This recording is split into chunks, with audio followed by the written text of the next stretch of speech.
ఆమోదించాలి బీసీల 42% ఆర్డినెన్స్ ను గవర్నర్ గారు ఆమోదించాలి. గవర్నర్ బీసీల యొక్క 42% ఆర్డినెన్స్ ను అమలు చేయాలి. బీసీలకు 42% రిజర్వేషన్స్ ను అమలు చేయాలి. బీజేపీ కాంగ్రెస్ వైఖరి నశించాలి. బీసీల పట్ల బీజేపీ కాంగ్రెస్ బంధ వైఖరిని కల్పించాలి. బీసీలకు 42% రిజర్వేషన్స్ కల్పించాలి. బీసీలకు 42% రిజర్వేషన్ అమలు చేయాలి. బీసీల 42% రిజర్వేషన్ ని అమలు చేయాలి.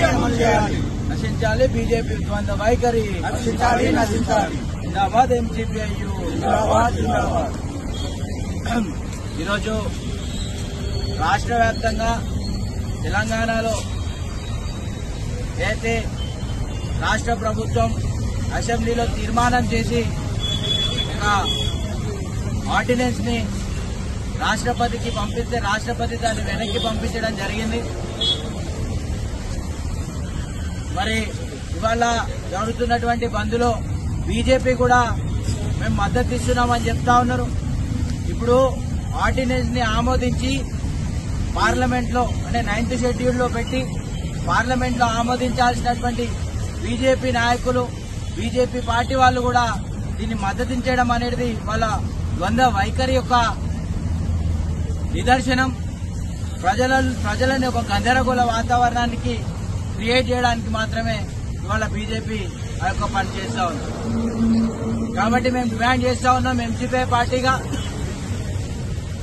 ఏదైతే తెలంగాణ అసెంబ్లీలో తీర్మానం చేసినటువంటి ఆర్డినెన్స్ ని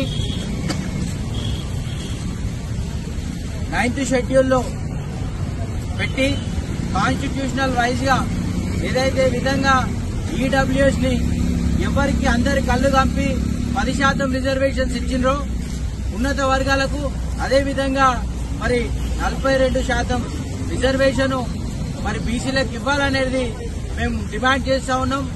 బీసీలు ఇప్పటికైనా జాగృతమై రానున్న కార్యక్రమాలలో పాల్గొని పెద్ద ఎత్తున ఈ యొక్క మన హక్కులను సాధించుకోవడం కోసం పోరాటాలు నిర్వహించాలని ఈ బంద్ సందర్భంగా బీసీ నేతలకు అదేవిధంగా బీసీ ప్రజానికానికి ఎంసీపీ పార్టీ తరఫున అప్పీల్ చేస్తా ఉన్నాం.